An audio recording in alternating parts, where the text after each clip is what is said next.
Hello and welcome to Coaching with Leticia. I'm your host, Leticia, and I'm thrilled for you to join me on this journey today. So my motto is innovate your business, elevate your life. So whenever you listen to my podcast, either one of those things will be the focal point. So today's focus is elevating your life, speaking specifically on the health and well-being of men. Now, what makes my podcast unique is linking relevant theories to the topic in question. So, for example, today, we'll be looking at the 5-second exercise to shrink the prostate and what is the prostate stagnation theory. And we may be able to tackle some myths attached to prostate cancer. But before we delve into this topic, I'd like to make a quick disclaimer. We are not medically trained in this field. I personally have an interest in men's health and well-being, and my guest isn't from the medical field, but he would like to share his story. So without further ado, I would like to introduce my very special guest today, Ron.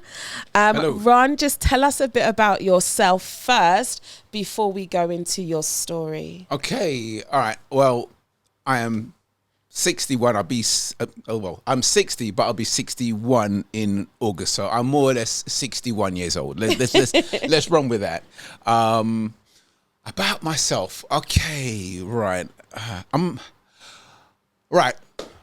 a little bit of an unusual cat. My character, I'm very outgoing, down to earth, friendly.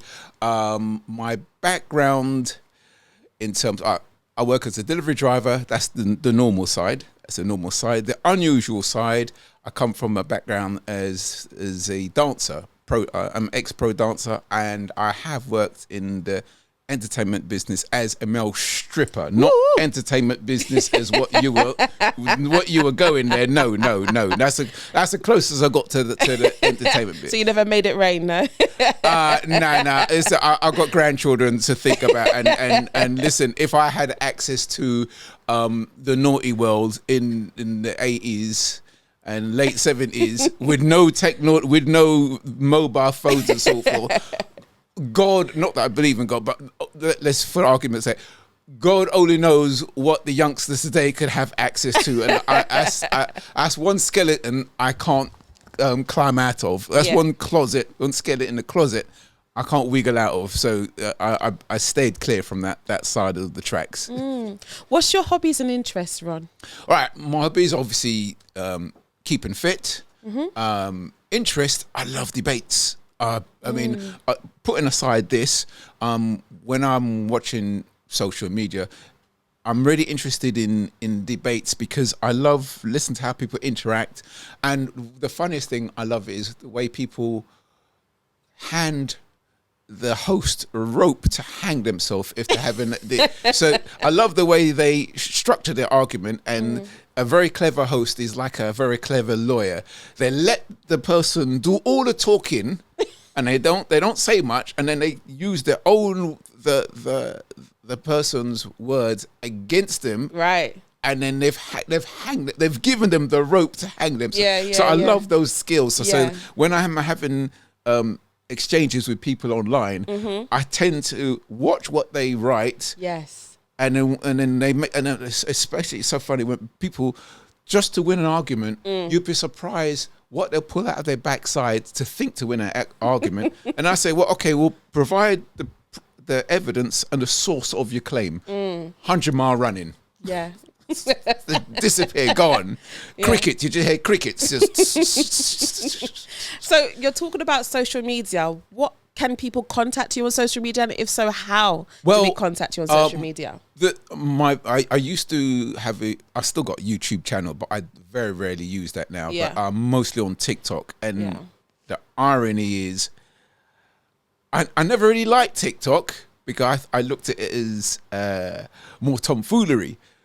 But I got this is where I had to sell my soul, because the hits that I got on TikTok in 5 minutes is what I was getting, more than what I was getting on YouTube in months. Wow. So I had to sell my soul, I'm afraid. Yes.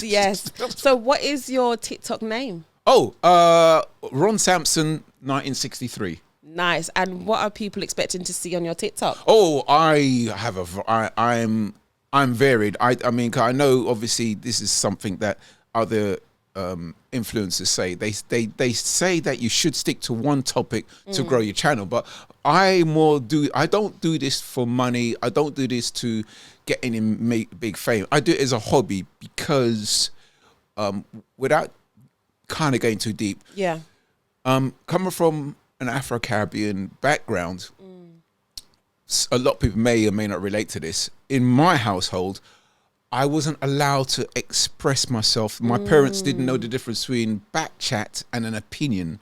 So I had the curse of not always speaking my mind, and it affected me in my adult years. Yes. So finding a platform where I could actually express myself and talk about subjects and so forth, and welcome constructive criticism. It was, wow, I'm free. I'm free. Yes. Do you feel that's a generation thing? Yeah, I think so too. Yeah, because even yeah. growing up, obviously I'm not 61, but I'm in my 40s, and it's like I didn't feel looking that. good, by the way. Well, thank you, Rob. I didn't feel that I was allowed to really express myself as much as my daughter would, or these young people would. Like, they have so much freedom of speech nowadays. It's like, even now, you know, some people call their parents by their first name. I could never call somebody that's an older person to be by their first name. That, you know what I mean? Like, it's so different now. It really is. It really is. So just seeing how technology has evolved for you and giving you a platform to kind of be yourself. You were saying, what other things do you do on your... I'm kind of pushing to see whether you talk about, you know, your variety, because I love your TikTok. It's so entertaining. So entertaining. I know that when I go on your TikTok, I'm going to see something new from Run today, and it's going to make me smile. So what other things do you show? Well, let me see. I go from comedy reminiscing, because I've got a lot of things to, a lot of reminiscing to. I mean, there's some stuff I have to think, ooh, is that too raw for TikTok? Would I be able to edit that? You know, because I do have some raunchy stories, but I kind of keep that on the back burner a bit. Then there may be current affairs. Then I may encourage health and fitness. Now and again I may show off my physique, but with the view to inspire others. Yes. And your art. Yeah, and my art as well. Yeah. Let me see. And then sometimes, if I'm like, recently I was hired to do a meet and greet, and I'll put a show. One thing I've got to do, I've got to speak slower and not fall over my words. So I'm gonna make a point right now, slow my brain down so my words can come out. I do the same, clearer, don't worry. Right? So I highlight my dancing. So either I'm in the gym, practice some moves, or if I'm out in a venue, then I would show myself boogieing, getting down, because some people watching this would know, and but I would be classed as an old school boogie boy, and I come from a youth culture that is different from today. Sorry, you may see snippets of the youth culture, but that's another subject for another. That's a whole subject by itself. You know? Because when you go on, and hopefully you'll go on and jump on his channel, you'll see Ron roller skating. Oh yeah. You'll see him break dancing. You'll see him tell a story that turns into a joke, and then you'll see him pour his heart out. It's so versatile, and it's so unique, and it's so entertaining, and I absolutely love it. I really do enjoy your channel. I just laugh every time, especially your stories about the dating one. Your dating experiences and things like, I think it was a scam. You got scammed or something like that. Was it a scam? It was a strange experience that you had dating in the dating world anyway. And it's good. Check it out. Definitely. It's good. So let's talk about your journey. Yes. So can you share with us your personal journey with prostate cancer, from when you first noticed any symptoms, or just tell us the beginning? We're going to go through beginning, middle, and where you are now. I'll start off with the most important thing, which wasn't me, but it was the beginning of my journey. Again, and I say this for a reason, for our fellow Afro-Caribbean men, because we're here in the UK. If I was in America, I'd say Afro-American. My dad died of prostate cancer in 2005, December 2005. So that was the beginning. So when he died, that's when I thought to myself, oh, sooner or later you're gonna have to get yourself checked out, because there was an abundance of adverts aimed specifically at black men to get them checked out, because we're in a high risk group. Right. So it was on my bucket list for years, and then one day, about 10 years later, I had a bit of time on my hands. I thought, let me go to the doctor and get myself checked out. But leading to that, the only symptoms I noticed my pee was a bit slower. When I go to the toilet, it would take a while to come out. Right. But I didn't have any obvious pains or anything like that. It's just the pee was, the flow of the pee was taking a long time to come out. That was the first thing I noticed. Wow. Yeah. Wow. So keep going. So tell me, I'll tell you what, let me talk about some of the research that I've found. Okay. And then we could go a little bit deeper. Yeah. So looking at the facts and statistics, I went on the prostate cancer website, and I found that the age is the risk of developing prostate cancer increases as you get older, and most cases are diagnosed in men over the age of 50. So when you realized your pee wasn't as quick, you said, was that in your 50s, or was you a bit because younger? I got diagnosed when I was 54. Wow. And they saw on average, depending on what stage you are, it takes about 20 years to kill you. Whoa. And then my dad died. No, we could work out the arithmetic and the math there. My dad died at 74. I got found out at 54. Yeah, I got you. Yeah, got you. And it said on the website that black men over 45 have an increased risk of prostate cancer. And they go on to say that family history, you're much more likely to have prostate cancer if your father or brother has it, especially if they are under 60. And it says research shows that having a close relative with breast cancer may also increase your risk.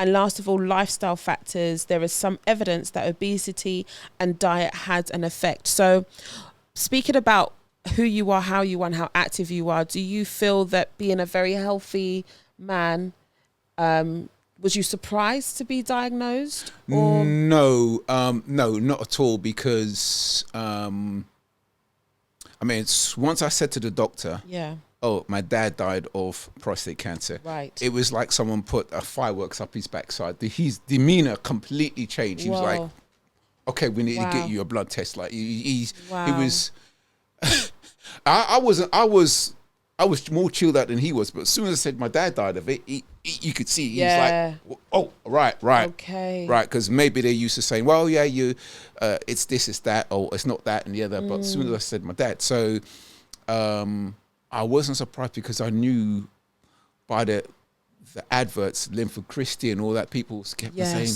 guys, get yourself your metric, get checked out. So if Linford Christie, Olympic athlete, is on there, so I knew that and being physically fit, I knew it wasn't a fitness thing, which brings me on to another subject, but we'll come to that in a second. Yeah, no, go on. Well, this is what makes me laugh now on Facebook, is because when you announce that, if you've been diagnosed with prostate cancer, out of the woodworks and at the rocks, you get these amateur experts, I call them, all of a sudden telling you how you can cure yourself and this, the other, and they got no medical background and nothing, and then it starts telling me about certain lifestyles and I think lifestyles. Yeah. I mean, some of the things I heard is ridiculous. Like, go on. I mean,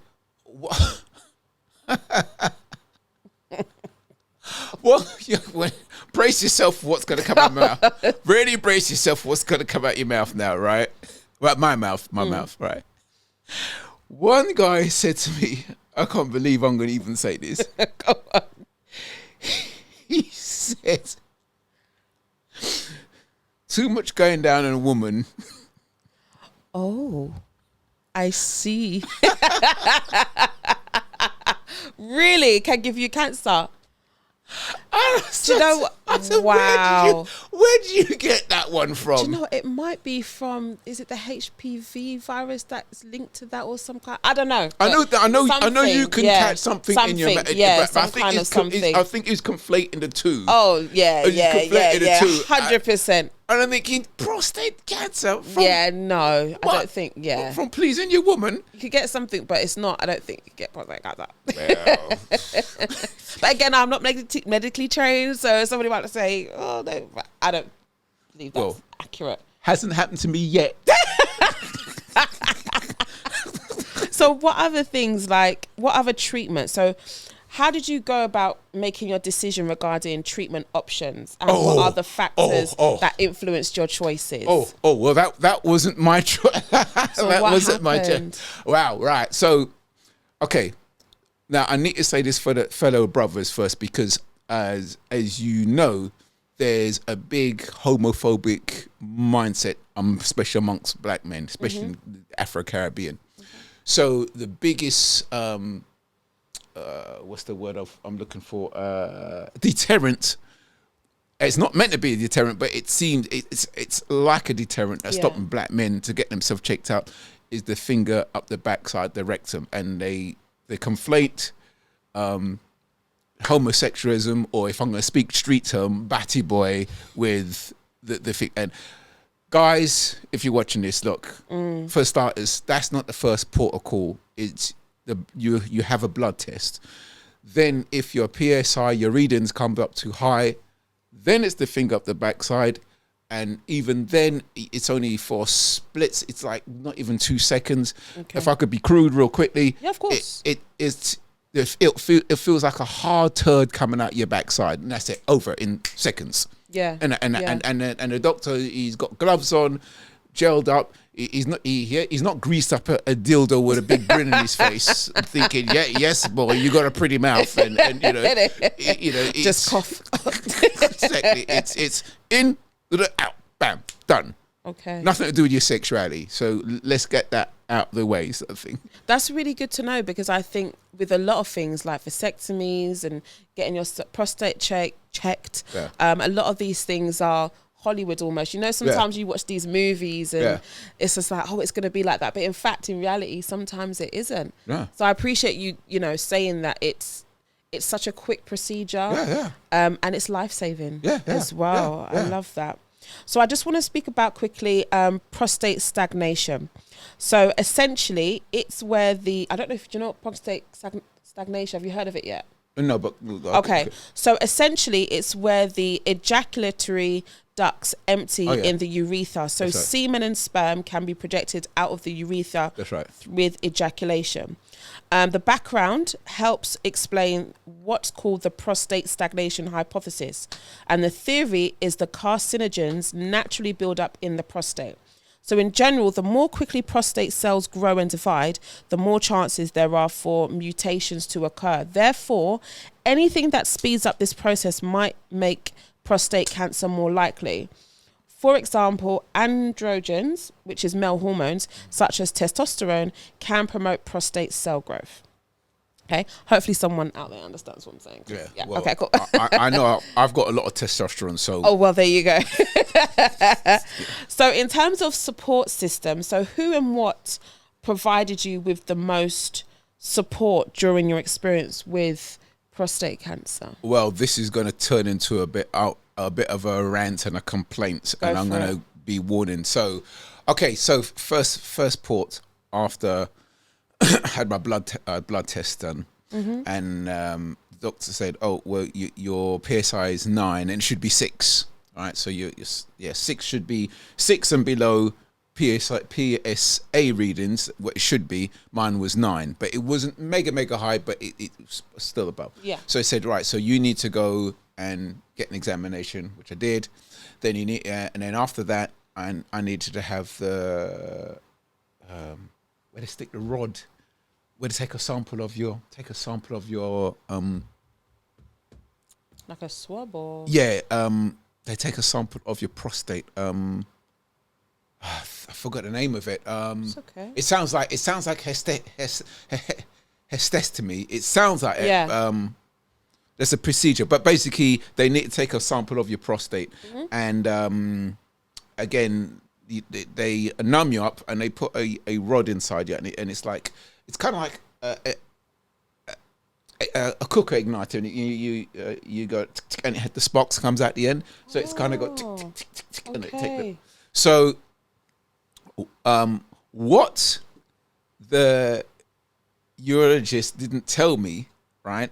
What they didn't tell you, and I got to tell you guys, someone watching this is going to be on this journey. So when you get that done, what they don't tell you is, after you've had that done and you go home to your good missus or whatever your sexual orientation is, right? For the next 3 weeks, you're going to be ejaculating blood. And the fact they didn't tell you that, I had to find out the hard way, because I'm in the throes of passion, and the next thing, blood everywhere. When I reach climax, I'm like, ah! Yeah, you'd freak out. Whoa. Now, so if they just said to me, oh, by the way, next 3 weeks, it's totally normal. Nothing. They didn't tell me anything. Wow. Just very quickly as well. Yeah, of course. I missed that important bit. When oh no, I'll come to that bit. That's still yet to come. So I had I think it's I forget the name. When I stick the rod inside. I'll probably remember when I leave here. And then I had to have the MRI scan as well after that. Yeah. And after all of that is done, then all your results goes to the urologist, and then the urologist tells you what your options are. Right. Because there's 3 options. Okay. Option 1, they do nothing because it's benign, and you probably die of old age before the prostate kills you. So if it's really benign, it's such a slow growing cancer. Yeah. Then there's the middle, I call it the intermediate, where you got the choice, depending on how severe it is. They may take it out with a laser, or they have what I had, the radical prostatectomy. They take it out, or if you're advanced, then you got the chemo, and yeah. So those would be your options. Okay. Wow. Okay, so in terms of support, what support did you get? Did you get any aftercare? What is your aftercare? Again, maybe I was unlucky. Maybe the NHS is underfunded or something. I would say very little, because a lot of things I found out was through people telling me, and the NHS not telling me. So, for example, at the time I was self-employed. I was a courier. So, obviously, when the results got to them, they said you have to have the radical prostatectomy, and you're going to have to be off work for a month. Wow. And I said, well, hold a minute. I'm self-employed. I can't. I need to save up some money to be off to survive. Of course. That would have been the opportunity to say, oh, well, by the way, there's a government scheme that if you fill out this form, you get X amount of money. It's only like 40-something pound a week, but you're entitled to this money. Yeah. So no one said nothing. It was my friends who said, oh, Ron, by the way, you know that you're entitled to the... Wow. If I didn't have those 2 friends... You see? And no one in the NHS said to me, oh, by the way, you know, and this, if you're a taxi driver, you're self-employed, this is something you need to know. So if you got prostate cancer and they tell you got to be off for a month, you are entitled to a government payout. Okay. You know. Okay. And that gets paid to you weekly. Weekly, yeah. Okay. Yeah. And that helped you through the process. Yeah, I mean, like, yeah, it's better than nothing. It's, you know, it doesn't. It's like I would imagine. Say if you've got like I live in a council flat, and the rent at the time was being paid, and now I pay my own rent, but at the time it was being paid because I was a part-time carer. But I would imagine if you've got a mortgage or something, or you're paying the rent, if you do approach the council or your bank or whatever, and you say, look, I've got prostate cancer, they told me to stay off time of work, I'm only going to get £40-something a week, I'm 99% sure that the council and your mortgage provider would say, okay, you were talking death here, we're going to give you a waiver until you get your feet back. Blah, blah, blah, you know, so. Yeah, it's like I'm not too sure, but maybe it's seen as a medical emergency of some kind. Yeah, right. I wonder, and I don't know whether this is a fact, I wonder if life insurance may cover you as well if one had life insurance. Maybe that's something to consider. Those that are listening, please, because I know a lot of people of our background don't go for life insurance for various reasons. So maybe looking into that as well to support you and your family during this time.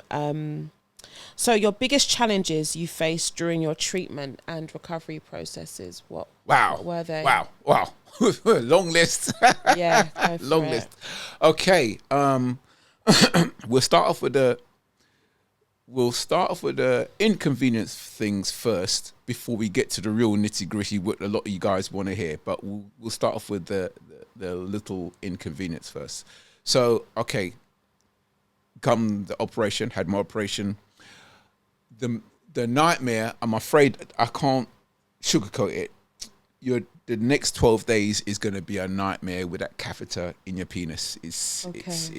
I can't. Sorry, guys. I can't help it. Just tell it how it is. It's going to be a rough 12 days. You know, you'll be in bed with that catheter, and you may turn over in your sleep, and it may feel like someone's got a pair of pliers on this in your dick, and you wake up. Oh. So, I'm sorry, forewarned is forearmed. I can't hide that from you. So you have the catheter for 12 days. But that is not over, because once they take the catheter out, sadly, you're going to have to be wearing like more or less like nappies, because you are going to be leaking for 100 days. You will be leaking urine till your prostate's out, and you're just going to be leaking. The good news is after, say, a month, you notice the leaking would stop.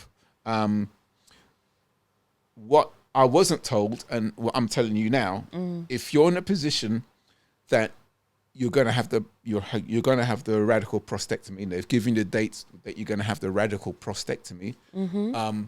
Start buying some big pads now. So if, let's for arguments, where in July your operation's in September or even October, from now start stocking up on big heavy pads, because you are going to need them when you have that catheter out. I wasn't told none of this. I had to find out the hard way. They gave me some whatless pads at the hospital. By the time I got down the road to go to the chemist, my pants was drenched. You know what I mean? So if I was just told, by the way, this is going to happen to you, so make sure you got some, come to the hospital, load of pads, fine. Yeah. But at least I'm here to tell you, like, have that, forewarned is forearmed. So make sure you get lots of pads before you have that catheter taken out. Sorry, just very quick, I don't mean to interrupt you, but you say pads, not every man understands what that means. So, right, because obviously there's female pads for our menstrual cycles, but what? Well, if you go like any chemist, would direct it to them. So there's two sorts of pads. You got like the jock pads, like if you're, they're like a sort of triangle shape. Yes. And then you got the other pads. It's kind of like the heavier duty. It's kind of like a pair of shorts, but it's like kind of nappy. It's kind of like a nappy, but again, the chemist will guide you on that one. I would tell you for the first month, you're going to need the heavy duty ones. Okay. When you start getting lighter, then you could use the light jock size ones, and then eventually you won't really need them. Okay. Oh, wow. Do you know what it is? I think this is such a great conversation, and I think these conversations need to be had more. Yeah. And that's why I love my podcast, because it's so informative. For everyone that has a man in their life, or a dad or uncle, whatever. I think this is really good to know, because obviously, if I had a significant other that was, told that this prostate cancer, etc., now I know what to prepare for, and what to get, and exactly how you can support. Right.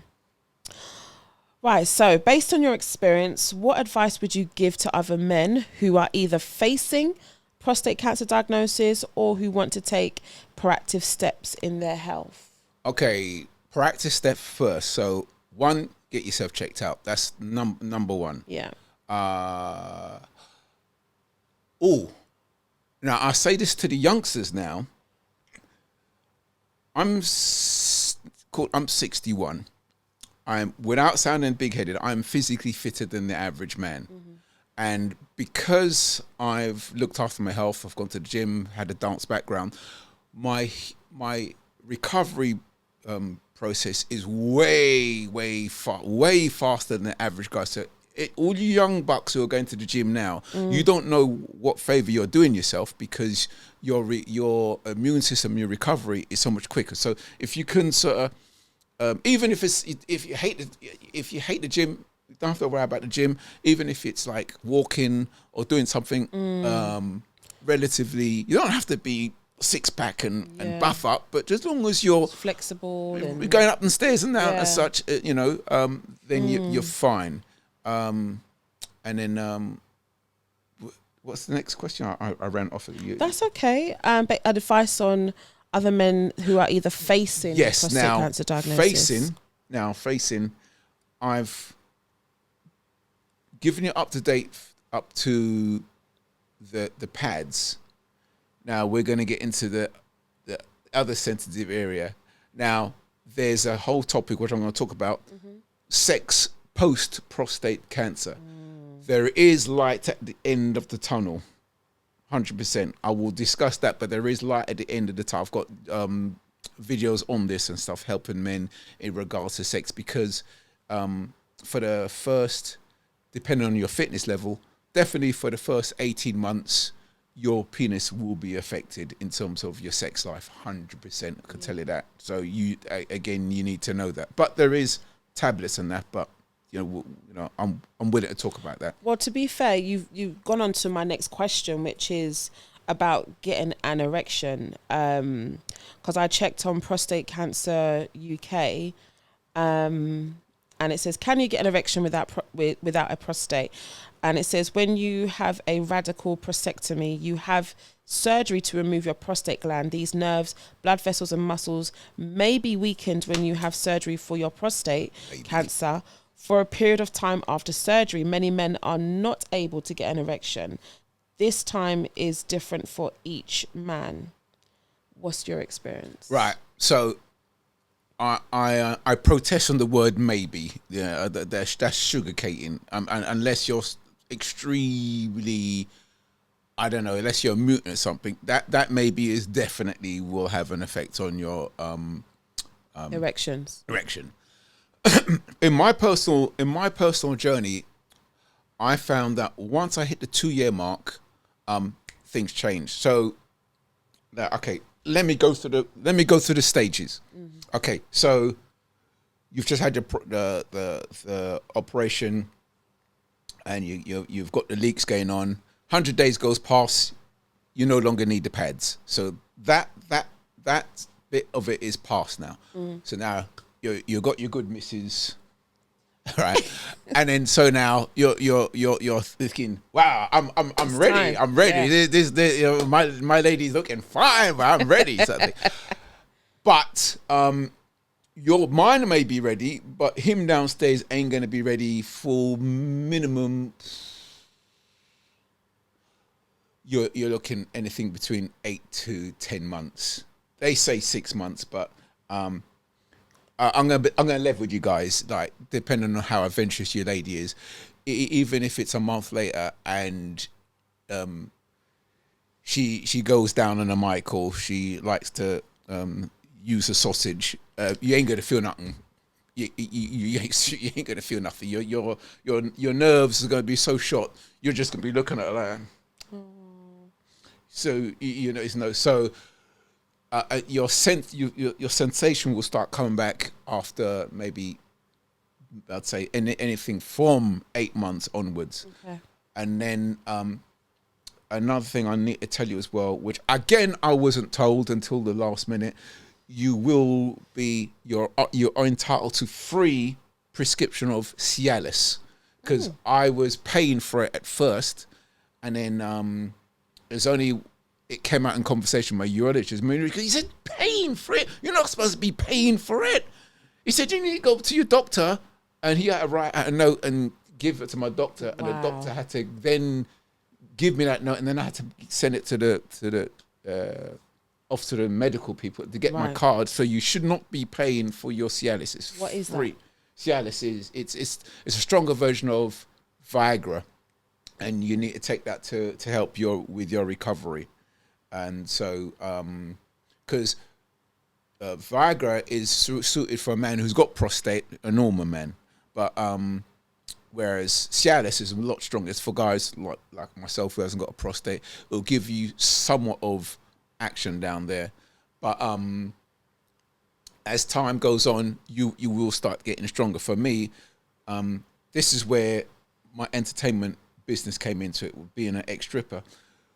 I'm going to slightly go off left field, but it's connected to this. Now, one of the procedures, what we do before we went on stage to perform in front of women, and it sounds disconnected, if you're going to do a full strip and you're going to take all your clothes off, contrary to what a lot of women think, they assume that wham's in the bedroom with their boyfriend, they assume that's going to happen to the normal man on stage, where with their boyfriend, he takes his pants off, he's got a boner because he's excited, he's got an intimate connection with his girlfriend. So yeah, so they think because the man takes his clothes off in front of a group of women that he's automatically getting a boner. No, the reverse. He's going to get nervous. If anything, his dick is going to get small, and so that's why they need to use a vacuum pump to get it ready to go on stage with. So they put the vacuum pump, it sucks the penis into the pump, and then they tie off either with a cock ring or an elastic band or a woman's tight to cut off the blood supply. So when they take it off, it's standing. So the women in the crowd think, oh, he's got a boner. But it's a false boner. It's what he's prepared to go on stage, because he doesn't want to go there with a little wiener for the women. Say, it's true. So because I was aware of the vacuum pump, I thought, hold a minute. When my penis started to come back to life, I thought, what if I start using a vacuum pump? And that's part of the light of the tunnel, because during my recovery, I was using a vacuum pump, tying off with a pair of women's tights or a cock ring, and I'd get some version of a sex life. I'd get be able to. It wasn't as good as my original erection, but you get something. And then once I got to the 2-year mark, I didn't need a vacuum pump. My muscles was strong enough. No need. All I had to do is maybe jerk off something, and so So I was about 80% back to normal. Now I'm about, depending how excited I am, anything between 90% to 95%. Excellent. And when was you diagnosed? I don't know. 2017. Wow. Okay. So in terms of remedies, I know we touched on it very, very slight when you said some people unqualified were making recommendations, and then you said you could get this particular medication for free in order to for your recovery. So there was some that I found online, but online tends to be questionable. And did you use any of these? So such as natural remedies such as soy, green tea, grass pollen, and saw palmetto. They said they help to shrink the prostate in some people.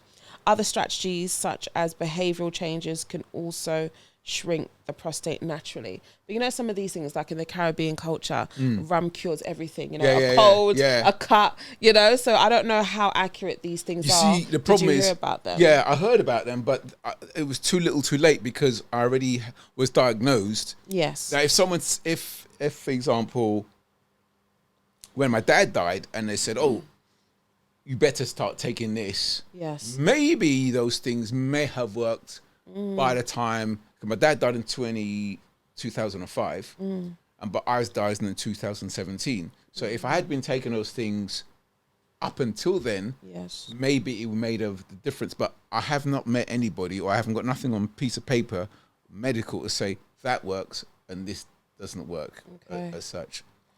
So just quickly, the 5-second exercise to shrink the prostate. Have you heard about that before? Oh, well, I heard about the I heard about the clenching of the backside. That's what it is. Yeah. So they say to tighten and hold your pelvic floor muscles for 5 seconds.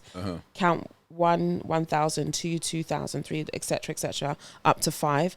And they said relax your pelvic muscles.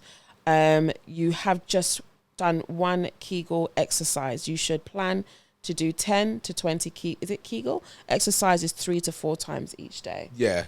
So. I mean, I did do that. I have to admit, I did kind of slacken off a little bit. Yeah. As such. So there's just one more important information I need to put out there very, very quick. Again, what the urologists fail to mention. When you have your prostate out and your penis is coming back to somewhat normal, you will have a thing, what is called sexual incontinence, which means that when you get aroused, you will leak. And that's when you realize how the body actually works, because you don't realize that when you're turned on, a fluid actually goes through your body, but you just think it's only in your head. But an actual chemical does go through your body. But when your prostates come out, that's when you realize there is something physical that moves through you. So if you're about to get lucky with your lady or whatever, and you get intimate, you will leak. And my remedy, my advice I give, I call it drain out the system. So there's two ways. You could either go to the toilet, jerk off with a thought in your mind and drain out the system, or have a towel beside your bed or whatever, drain off on the towel, and then you could carry on your business. Now, without being too crude, well, I can't really sugarcoat this. If you've got the lady who likes to please you as well as you pleasing her, depending if you're that sort of guy, because I know a lot of brothers, they're not really down for pleasing the women, but I am not that sort of guy. But anyway, that's it, Ron. You sell yourself. anyway. You tell him. But the thing is, you don't want to leak in her mouth, so you make sure you drain the system, tie yourself off, and then you can relax and let her do her business. But I warn you, if she's eager and you don't put the safety valve on, and you get, from what I've been told, it tastes very bitter, and they go. Oh, is it? Okay. Oh. So make sure you drain the system, put a cock ring on, and you're tied off before you let her do her business. Otherwise, she'd be a very sour taste in her mouth, and you don't really want that to happen. Let me not be inappropriate. Okay, so I'll tell you after this. How has your perspective on life changed since going through prostate cancer? And are there any positive changes that have come out of the experience? Oh, wow. Okay, wow. Oh God, so I'm trying to think of so many things. Which one want to start off with first? Okay, the positive thing, which now you as a woman be able to tell me this, whether this is an age thing or not, because me being the age I am, my daughter, she's going to be 40 this year, so I have a personal hang up with messing with women younger than my daughter. As a personal thing. So if she's a little bit younger, maybe, but I'm not comfortable. If she's way younger, it's a no-no. So maybe it's an age thing, but I find the women I've spoken to and dealt with, or when the situation comes, I say to them, look, I've got to let you in on this. I was diagnosed with prostate cancer, and if we're going to get busy, I'm not like your normal guy who's going to get it up and then start. I have to prepare myself. There's procedures I need to go to get it ready to have fun with you. And then I found every single time when I've told them, look, because of the prostate cancer, the reaction from them has been so overwhelmingly positive. They've, oh, darling, oh, it's okay. And I think, wow. They really appreciate the fact that look, I'm sorry to tell you, but this is how it is because I have prostate cancer. This, so you're gonna have to bear with me a little bit, and where I thought they would run a mile, they're like, oh, no. Oh, wow, you take your time. Yeah. Now, I don't know if it's an age thing because they're older and they've lived life and they've seen death and they know about things happen to, or if it's some young chick would think, fuck that, not me, bruv. See you later. I don't know. Only a woman could tell me that. I don't know because I don't mess with young women, so I wouldn't know. But for women 40 plus, every single one of them is, darn, it's okay. They're more supportive. Yeah. That's nice. Yeah. And that's another subject we'll talk about, the support. But and then the addition to the question, you said what I've learned in terms of. It's really, I mean, I've been in situationships since then. I've had girlfriends during that time, but one thing, it really tests who you are, and it really shows who the woman you are with. I mean, it's not even prostate cancer, any kind of illness. So it really shows who you're with. You know, whether they got your back, whether they wouldn't support you. I mean, this goes both ways. If you're with a woman and she gets some kind of illness or something, and maybe she's not up for sex or whatever, it will test you whether what you really are about and verse versa. And that's what's really showed me with the prostate cancer. It really shows who is who out there. It really tests you. You'll find out real quickly who's in your corner and who isn't, big time. And that's not just intimate relationships, but you mean like friendships as well? Yeah. Wow. You said something about support. What was you going to say? Oh, well... and then we're going to wrap it up. Yeah. Well, in the support business, like in the intimate side, right, there's 3 types of women in my eyes, in my experience regarding this. You got the woman who simply don't know, and it's not a fault, she just doesn't know. Then you got the woman who's selfish, and then you got the woman who's willing to help. So during your penis journey, you need as much help to get stimulated. You need to get turned on as much as possible in order to aim your recovery as such. And you must get blood flow for you to aid your recovery. So whatever your thing is, she needs to know what your thing is. So if it's her dressing up in sexy underwear or her doing something, whatever, to get you off, right? She has to, but it's kind of beholden on her to help you, you know. Gone are the day, if she's a sort of woman who lays back and let you do all the work, that's not really going to help you out. So the woman who don't know, she's excused. You could tell her and I didn't really, I'll try my best. Then you got a woman who's selfish, who wouldn't give a toss. You're going to service me, I don't care, prostate, no prostate. Yeah, you make the move. I'm just gonna you got to do everything for me. And then the others, wow, they're too quick. They quick. They'll dress in the sexy underwear. Yes. You know, how your face light up. they're more than happy to service you. So that's what I've spotted. That's nice. Anything else you'd like to add that you'd like to share that's come to mind? Are you in a relationship now, if you don't mind me asking? No, I mean, I'm not in a official relationship. I mean, I do have a casual meet up once in a blue moon, but no, I'm not officially in a committed relationship. Right, you're just talking at the moment, talking stages. Yeah. Okay. All right, wonderful. So, Ron, thank you so much. Well, it's been a pleasure. Gosh. It's been a pleasure. Oh, it's a topic and a half for me. Okay, so in conclusion, the benefits of men addressing their mental health are extensive. Physical well-being, emotional resilience, improved relationships, professional success, self-awareness, and societal changes, and overall life satisfaction. So by prioritizing mental health and men's mental health can lead to healthier, more fulfilling lives and positively impact those around them. I've actually written a book called Voices, which is a mental health and well-being words of affirmation book. So it's only like 20 days. It's really, really short.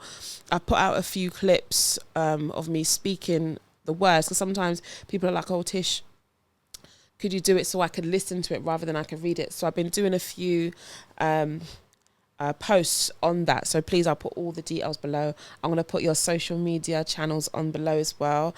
And Ron, thank you so much again for myth busting as well. And just sharing your own personal experience and being vulnerable with us today. I really appreciate you coming today, and hopefully we'll have you again soon. I mean, welcome. Oh, before I go, you said you've been on TV before, so people may have seen you. What? Oh wow. Let me see. A few times, but nothing major. I mean, like, okay, back in '98, I was on a reality show called Do You Fancy Me, which was like a dating thing. The year later, I was on Something for the Weekend, hosted by Denise Van Alten.